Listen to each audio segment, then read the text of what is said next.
We train our team to have these coffee cards and to try and find excuses to give them to clients as an extra. Oh, sorry, it took a little longer than planned, Jane. Have a coffee card. By the way, apology for being 2 minutes late, Aaron. Here's a free coffee on us. This means that for all of the tiny little nonsense stuff, we always have a tool handy to buff up the edges of our customer service experience. Hey you, I'm Mark, husband of one, father of three, maker of puns, climber of trees, grower of businesses, pitcher of tents, occasional cutter of cheese, word nerd and lover of families. Oh no. Oh no, not yet. No. Oh, here he comes. Where's my oar?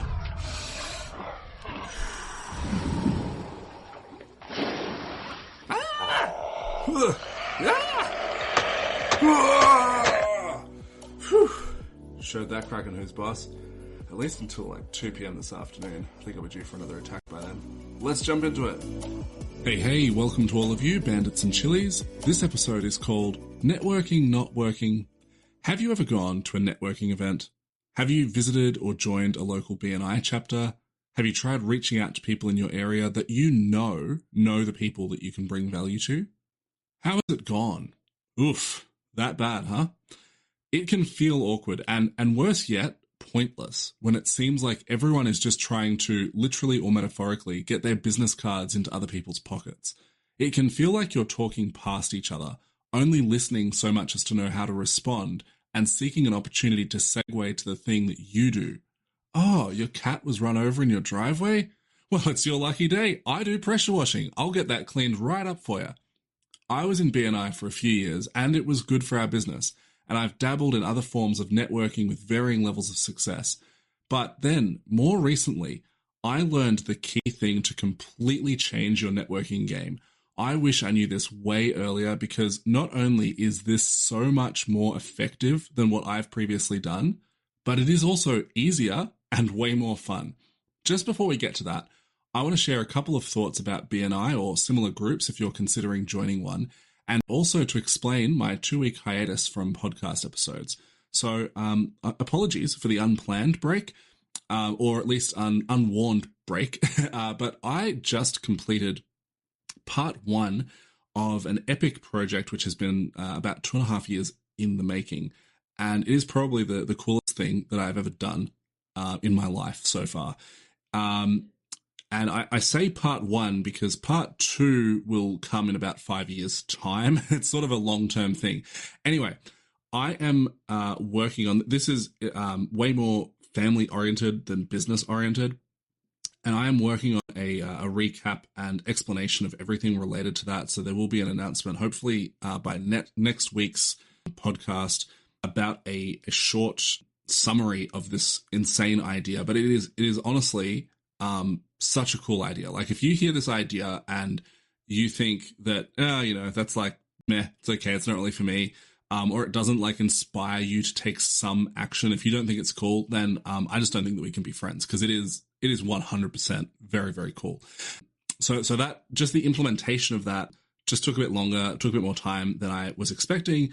So I've been focusing on that, and I was hoping by this point to have collated that into a little resource that I was going to reference on this episode, but that has not happened yet because everything has just been a little bit slower and more involved than I was expecting. Anyway, on to BNI similar networking groups. Firstly, you should 100% at least see what is available in your area and go visit. With BNI, I think the rule of thumb is that you can visit twice before you would need to join to attend again. But honestly, if you stretch that out over some time, and if, this is if you don't want to sign up right away, you would definitely be allowed to go more than that, unless the leadership team was really anal, in which case it's probably not a group that you want to join anyway. But go and put yourself out there, see what is available near you. For a local cleaning service business, your opportunities inside a BNI group or similar are going to hugely depend on who else is inside the group and even on who has been a member previously. So here's a few things that you'd want to find out. What categories are taken within the group? In BNI, there are set categories and only one business can take that category. However, there are overlaps. For example, The group that I was in had 3 accountants taking different categories. From memory, it was something like small, medium, and large, meaning the kinds of clients that they were after, not like, their individual height or weight or something like that. But regarding cleaning, perhaps, you do windows, carpets, and pressure washing. Remember that cat in the driveway? Each of those would be its own category, and you can only join under one category. So if you join as a window cleaner, you're not supposed to vie for carpet cleaning work. And theoretically, if another cleaning business wanted to take the carpet cleaning category for the same group that you are in, they could. Now, there's a lot of factors there, and a good BNI group will be very transparent about any possible conflicts of interest, as well as giving preference to the existing member about an application of a potential member. For example, when I was in BNI, another cleaning business wanted to join, and I was asked if that was okay with us. Their services complemented ours, so I was actually really excited to have them in. But nonetheless, I was given preference. If it was going to be an issue for us, the group would have denied their application. Another reason why it's important to know who is in the group is that, lawyers and conveyancers, they're all great and all, but they don't generally have a lot of overlap with your business in terms of how they are dealing with their clients. Even if they're dealing with the right people, they're not having the same kinds of conversations. Whereas if you have other services, trades and services in the group, they're having very similar sorts of tones of conversations. So for example, let's just say that you have an ideal client that is being serviced by a pest control company and that is being, looked after by a conveyancer.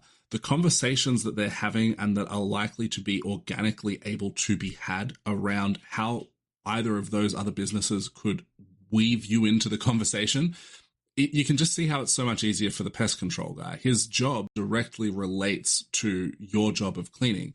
After the pests are controlled, if it's windows, there's often overspray and that kind of stuff that needs to be removed. Likewise with house washing, roof washing, pressure washing, there could be loads of other things where if that's the kind of maintenance that is being done on their home, it makes sense that you are an extension of that. Now, with conveyancing, as the other example, probably not the best counterexample, there is a bit of overlap because if someone is selling their home, there's a lot of things that go into preparing the sale of that home. But in my experience, where there's that kind of second order overlap, you would really need to have a much deeper conversation with the person in that category, the conveyancer, to help them understand who you're looking for, what you can offer, how you bring value, and how they can make this leap in the way that they're dealing with someone in a business capacity to introduce the topic or the idea of your service into a conversation. So whilst that example, it could reasonably be done, it's not as clear cut as another service would be.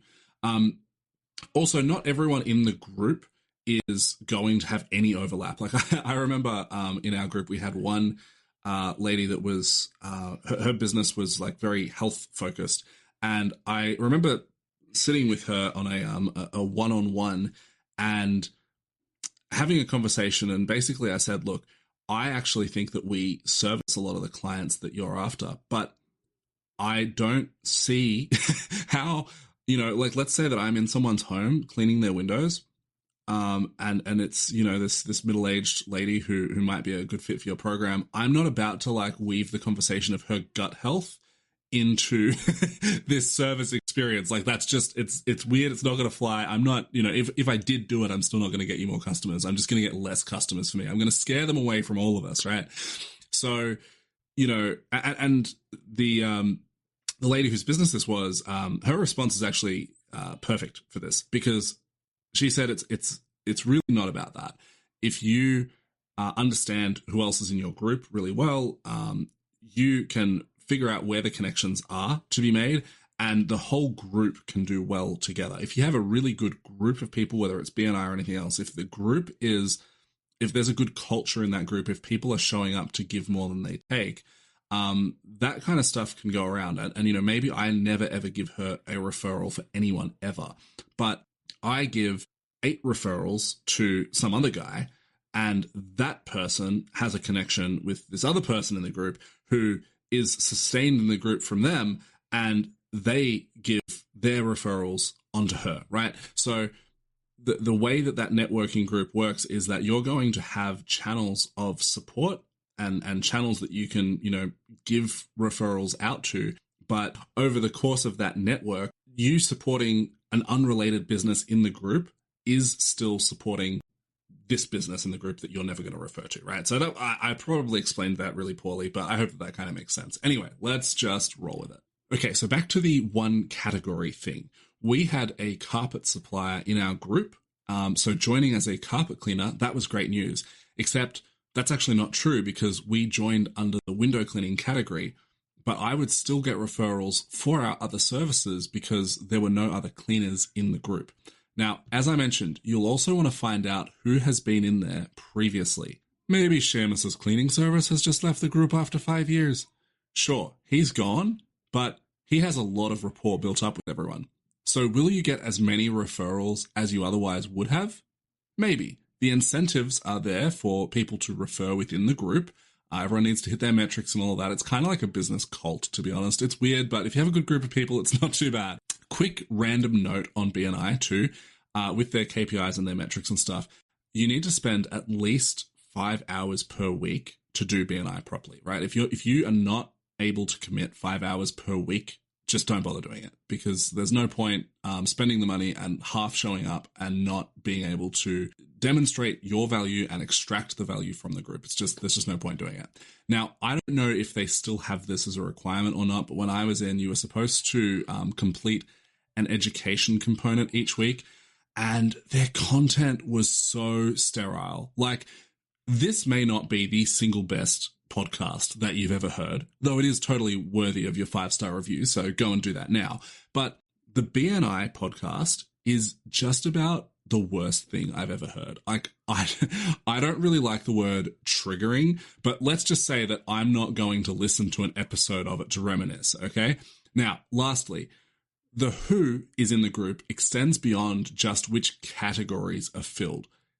If you really don't resonate with anyone, especially people who are likely to have contacts that could benefit you, then look, give it a chance, give it some time, try and build that rapport. But at the end of the day, it may not be the best opportunity for you. You want to have good connections with these people. If you can't build genuine rapport and people are only referring because of the group sort of KPIs push, if that's the only incentive, then it's just always going to feel really hard and clunky.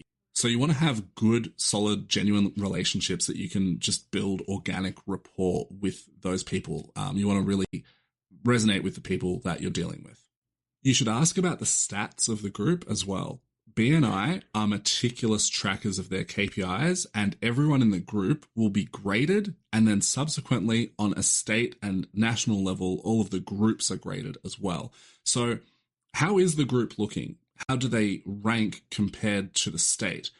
Now, they may not be obligated to answer this question if you ask it, but realistically, if they're ranked well, if their group is on fire, then they will want to share that with you. So even if they don't answer, that's kind of an answer. Now, okay, that's enough about BNI for now. What are some other networking opportunities that you can take or create within your home service business? Here's 2. Firstly, create a Dream 100 list. You've probably heard this 50 times, but don't switch off your brain because let's just say that you have heard this 50 times.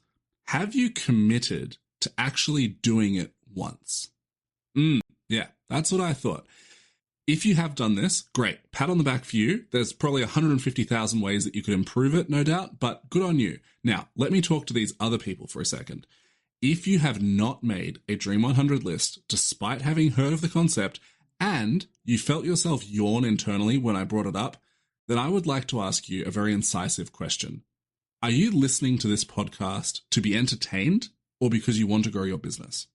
Because look, I try to throw in some humor and I think that this podcast has performed better than Disney's Snow White remake in terms of entertainment, but I doubt that that's why you're actually here.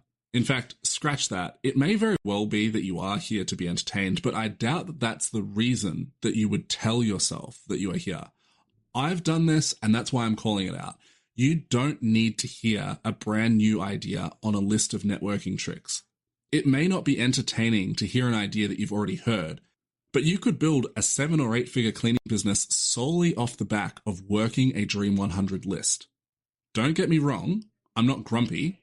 I'm also not sleepy, bashful, sneezy, or doc either. I'm happy and I might be dopey though. You see what I'm saying? This is why you shouldn't come here to be entertained. If you're here, let it be to take action and to implement.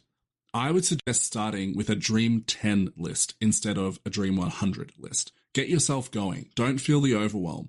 The important thing is to start making the actual connections with the actual humans on the list. In case you don't know what a Dream 100 list is, by the way, probably should explain that. Essentially, it's a list of 100 people that you wish had you lodged permanently in the front of their brain under the category of the thing that you do. Imagine if these real estate agents over here and that strata manager over there and the mayor of your town, whenever they thought of your service, they automatically thought of you. So write out those people and then start getting yourself on their radar. I'll come back to how to do that in a moment with the overarching networking tip that I alluded to at the start, but for now, next option, build an offer for businesses that you want to work with. You could do this individually, or you could make it an offer that would work for several businesses. I'll give an example of each. We teamed up with a local bakery that has 5 locations in our town. The owners are genuinely lovely people and they have crushed it with their business. It's run like a McDonald's in there and their staff are on point. I've never had a customer service experience there which was not above average. Anyway, we do their windows and I had a chat with them one day about an idea.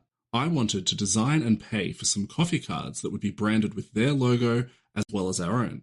On one side, it's a little thank you message from us with a space to write the client's name, and on the other side is their logo and details. This is the deal that we struck with them. Someone brings in one of those cards and can redeem a free beverage. At the end of every month, they send us an invoice for those free beverages and we pay for them. You might not think that this sounds like a great deal, but let me assure you that it is and that you should totally do the same thing. We train our team to have these coffee cards and to try and find excuses to give them to clients as an extra. Oh, sorry, it took a little longer than planned, Jane. Have a coffee card. By the way, apology for being 2 minutes late, Aaron. Here's a free coffee on us. This means that for all of the tiny little nonsense stuff, we always have a tool handy to buff up the edges of our customer service experience. Also, the vast majority of people never redeem vouchers. That's true of all kinds of vouchers too. So another quick tip is to sell service vouchers, maybe a gift card seasonal sale that people can buy a $200 gift card for their mum, but it's on sale and only costs them $150. Chances are that you just made $150 for a job that will never happen. Anyway, back to the coffee cards. When people don't redeem them, we still get the brownie points for them, and it only cost us like 3 cents for the card. Huge win. Think about how empowering this is for your employees to have a tool like this on hand to just throw at minor problems and build rapport with customers. Now let's consider what happens if someone does redeem the voucher. Well, now they have received it. They've already donated their brownie points to us. Yay, we cash those in straight away. Then they have to plan to go to one of the bakery's locations with this card. So this whole concept lives rent-free in their head for a bit before they actually go. Then they go there, they pull out this card which has our logo on it and the memory of a good customer service experience with us attached to it. Then they get a free coffee. And how do you imagine that they are feeling about us right in that moment? Let's say that this is a week or a month after their service. For just $5 or $6, we have just released an infusion of feel-good brain chemicals into the mind of a customer who would have otherwise long forgotten that we even existed because they didn't need our service right in that moment. I mean, people are busy. They've got their lives to get on with. They're not just constantly thinking about our business, but they are now way more likely to remember us the next time that we call or the next time that they need a thing done that we do or whatever it is. Chances are, too, that they probably didn't go and grab a coffee on their own. So they probably told a friend about it. That's a really solid win for $6. Okay, now what about building an offer for multiple businesses at once? Here's something that I'm working on right now. I am building a landing page to direct other non-competing businesses to. Businesses with overlap to our services or customers. Synergistic businesses. What is going to be on the landing page? A fantastic pre-built offer that they would be stupid to refuse. Then I'm going to reach out to select businesses, have a quick chat and say, hey, I've got this thing that you might be interested in. Let me flick you the link. And it is an all the work is completed for them offer, except for probably 10 minutes of stuff that only they can do.